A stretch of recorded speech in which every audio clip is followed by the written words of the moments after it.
Subscribe now and press the bell icon. Never miss an update. भगवान शंकर ने डमरू बजाया तो अक्षर का उद्भव हुआ, अक्षर मिले तो भाषा बनी, भाषा ने अंगड़ाई ली तो साहित्य बना, ललित कलाएं बनी। जब शब्द मिले, शब्दों का गठबंधन हुआ तो कविता बनी। और ये 3 अक्षर का शब्द कविता, जिसको मंच के अनेक कवि कहते हैं कल्पना और विचारों का तालमेल। पर मेरे अपने शब्द संयोजन में कविता क्या है, मैं आप सबके समर्थन से और मंच के समर्थन से कहना चाहता हूं, कविता क्या है का अब ये पूरा काव्य गोष्ठी का और कविता का माहौल है, इसलिए उसी तरह आप सब सुने, सराहें। का यानी कल्पनाओं के कलश में भावों का गंगा जल। वाह। वी यानी विद्रुपताओं के विरुद्ध विचारों की अग्निशिखा। और ता यानी ताना बाना अक्षरों के कपास का, भाव की मिठास का, प्रकृति के रंग का, जीवन जीने के ढंग का, आमोद प्रमोद का, गीतों का व्यंग विनोद का, शुभ्र भाल पर शोभित बिंदिया का, और मां यशोदा की गोद में भगवान श्री कृष्ण की निंदिया। बाबा भाई क्या बात है भाटी जी, वाह। राम पर आपने बहुत अच्छी कविता सुनी, मैं कृष्ण पर एक कविता सुनाना चाहता हूं। जी स्वागत स्वागत स्वागत। और कविता की भूमिका में, चलिए भूमिका में आपको बाद में सुनाऊंगा, पहले चूंकि बात निकल गई है तो राम के बाद में भगवान कृष्ण की कविता सुनाता हूं, जो कृष्ण मेरे इष्ट हैं। पिछले 14-15 सालों से मेरा लिखा हुआ सांवरिया चालीसा आस्था चैनल से प्रसारित होता है। तो मैं चूंकि कृष्ण सुधांशु महाराज का मैं शिष्य हूं, 2.5 मिनट में मैं एक कथा कविता आपको सुनाना चाहता हूं, कथा साहित्य जी। भूमिका इतनी सी है जैसे इस माइक का गुणधर्म है हमारी आवाज आप तक पहुंचाना जी, पानी का गुणधर्म है प्यास बुझाना, आग का गुणधर्म है जलना और जलाना। यदि अच्छे कार्यों की हमारी आदत हो जाए तो काम वही करते हैं जो हमारी आदत में शामिल होता है, फिर चाहे हम किसी भी औचित्य अवस्था में हो। वाह।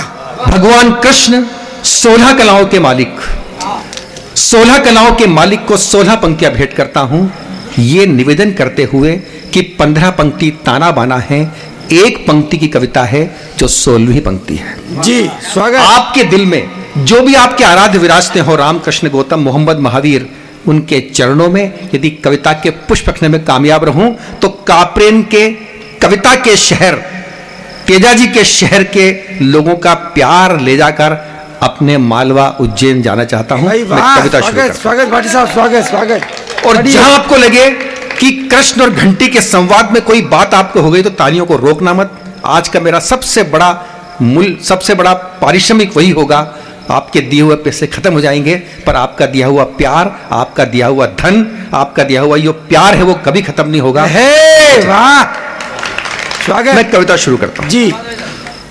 कुछ लोग कहते हैं कृष्ण माखन चोर थे, कुछ कहते हैं कृष्ण चितचोर थे। वृंदावन की गोपियां कृष्ण को रंगे हाथ चाहती थी पकड़ना, ताकि यशोदा मैया छोड़ सके अकड़ना। मैया कहती थी कि मेरा कहना केवल गायों को चराता है, और गोपियां कहती थी आपका कहना तो माखन चुराता है।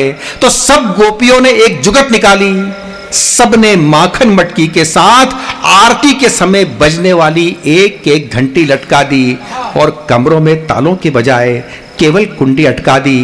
कृष्ण पहले तो करते रहे हंसी ठट्ठा, फिर गोप ग्वालों को करके इकट्ठा, माखन चोरी के लिए एक घर में किया प्रवेश। घंटी को बंदे देखा तो घंटी को दिया आदेश, एक घंटी मैं कृष्ण तूने मुझे पहचाना। घंटी बोली प्रभो मैं आपको पहचान गई हूं, आप 3 लोगों के स्वामी हो इतना जान गई हूं। तब कृष्ण ने कहा देख अपने मूल स्वभाव को तजना, मैं माखन चोरी करूंगा, आज बिल्कुल मत बचना। वाह वाह वाह वाह वाह। मुझे कविता प्रेमी लोगों से, रामकृष्ण के प्रेमी लोगों से कृष्ण के प्रश्न पर और घंटी के उत्तर पर बहुत घनघोर तालियों की उम्मीद थी। मैं अगली पंक्ति पर एक एक श्रोता को तालियों की दावत देता हूं। अपने मूल स्वभाव को तजना, मैं माखन चोरी करूंगा, आज बिल्कुल मत बजना। घंटी बोली प्रभो छोटा सा मेरा अस्तित्व बड़ी बिसात नहीं है, और 3 लोगों के स्वामी की आज्ञा की अवहेलना करूं इतनी मेरी औकात नहीं। बहुत अच्छे, जिंदाबाद।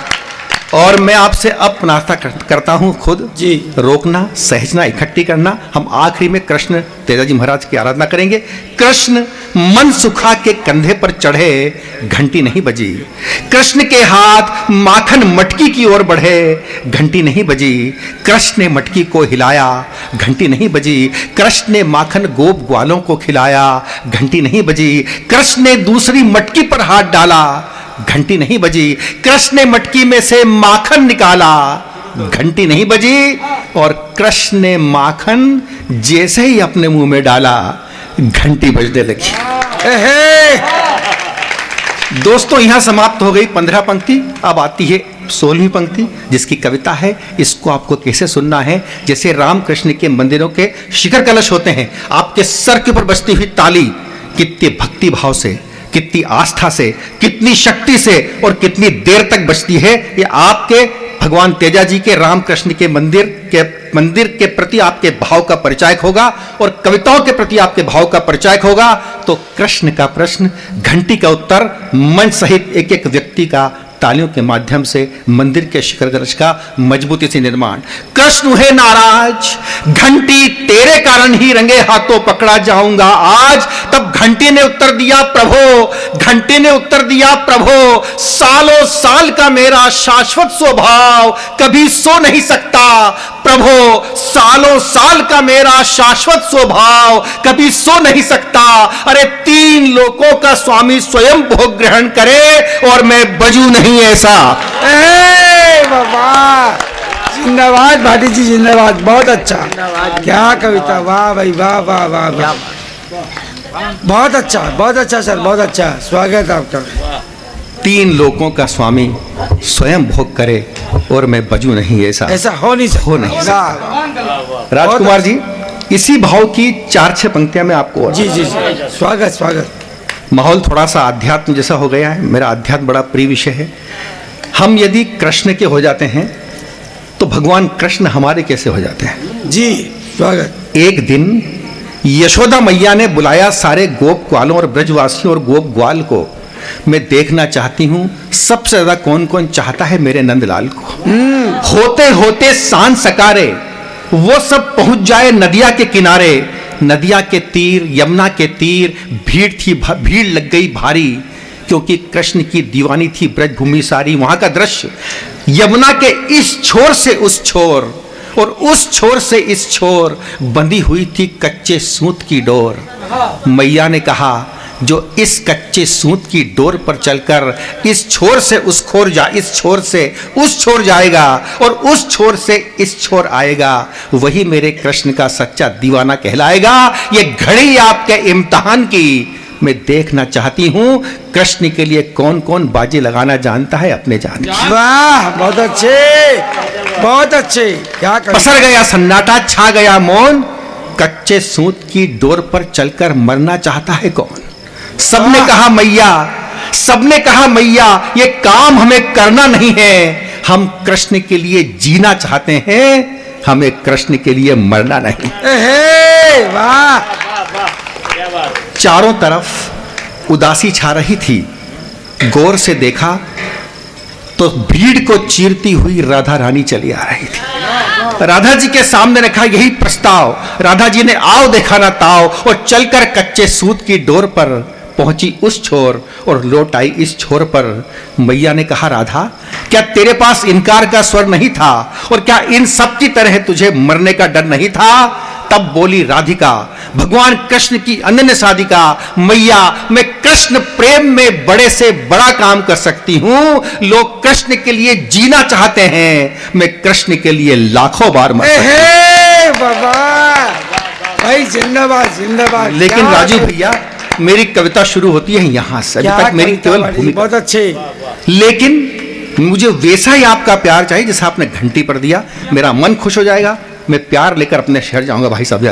जी भाई साहब। लेकिन मैं खुद हूं अचरज में, चमत्कार हुआ है ब्रज की रज में, मैं भी इसी किनारे खड़ी हूं और हतप्रभ बड़ी हूं। मैं खुद देख रही हूं कि चलकर कच्चे सूत की डोर पर कृष्ण आ रहे हैं, कृष्ण जा रहे हैं, कृष्ण आ रहे हैं, कृष्ण जा रहे हैं। मुझे क्या पता कि आप सबको कृष्ण राधा नजर आ रहे हैं। भाई वाह, बहुत अच्छे, बहुत अच्छे भाटी जी। एक बार मुझे तालियां बजाकर मुझे थोड़ा सा आशीर्वाद की ताली दे दीजिए। भाई भाटी जी बहुत अच्छे, बहुत अच्छे। और धन्यवाद भाई सैनी जी। दोस्तों, सितंबर माह निकला है जिसको हम हिंदी माह बोलते हैं। हम चूंकि हिंदी की रोटी खाते हैं, हिंदी बोलते हैं, हमारी हिंदी मातृभाषा है, राजभाषा है। मैं 4-6 पंक्ति हिंदी पर आपको सुनाता हूं, क्योंकि अब ये माहौल बहुत साहित्यिक हो गया है और इसके लिए कवियों की जितनी भूमिका है उससे ज्यादा भूमिका आप लोगों की है कि आपने इस कवि सम्मेलन को एक साहित्यिक अनुष्ठान में बदल दिया। आपके लिए बहुत बधाई देता हूं। भाई स्वागत है, बहुत अच्छा। यदि हम राजू भैया भारत की जितनी भाषाएं हैं उनको आभूषण मानकर, गहने जेवर मानकर भारत मां का श्रृंगार करें तो तस्वीर क्या बनती है। केवल इतना याद रखें कि कौन सा आभूषण कहां पहना जाता है। जैसे हमारा हाथ जाता है, वो आता है तमिलनाडु जहां हम अंगूठी पहनते हैं, या किसी भाषा की विशेषता क्या है। मैं कविता शुरू करता हूं। बहुत अच्छे, बहुत अच्छे। बड़े गर्व से शीश झुकाकर कहता निश्चल निर्मल मन, भारत मां को आज सजाएं भाषाओं के आभूषण। एक एक पंक्ति पर आपके दाचा था। भारत मां को आज सजाएं भाषाओं के आभूषण, बाजूबंद उर्दू के बांधे, हाथों में गुजराती कंगन, उड़िया के कुंडल, कानों में मलयाली पायल की छन छन। वाह, बहुत अच्छे। कुंडल कानों में मलयाली पायल की छन छन, तमिल मुद्रिका नथ पंजाबी अस्मी बड़ी सयानी है। सबसे ज्यादा ताली मांगता हूं। तमिल मुद्रिका नथ पंजाबी अस्मी बड़ी सयानी है, पैरों में है कन्नड़ बिछिया चूनर राजस्थानी है। बहुत अच्छे भाई साहब, बहुत। पैरों में है कन्नड़ बिछिया चूनर राजस्थानी है, बालों पर है चमक डोंगरी काश्मीर, बालों पर है चमक डोंगरी, माथे पे हरियाणवी लाली, कमर पे साजे करधनी तेलुगु, हार गले का बंगाली। तो सब भाषाएं सभी बोलियां, सब भाषाएं सभी बोलियां भारत मां की थाती है। बहुत मधुर है मणिपुरी भी, मीठी सिंधी मराठी है। और दोस्तों, जिस बात के लिए कविता लिखी, जितना आशीर्वाद दे सके, जितनी शुभकामना दे सके, अंतिम पंक्ति पर दे। भाषाओं के आभूषण से, हिंदी की रोटी सब खाते हैं, सबका ध्यान दे। भाषाओं के आभूषण से, भाषाओं के आभूषण से यूं श्रृंगार तो पूरा है, पर हिंदी की बिंदी के बिन सब श्रृंगार अधूरा है। वाह वाह वाह वाह, बहुत अच्छा, बहुत अच्छा। पर हिंदी की बिंदी के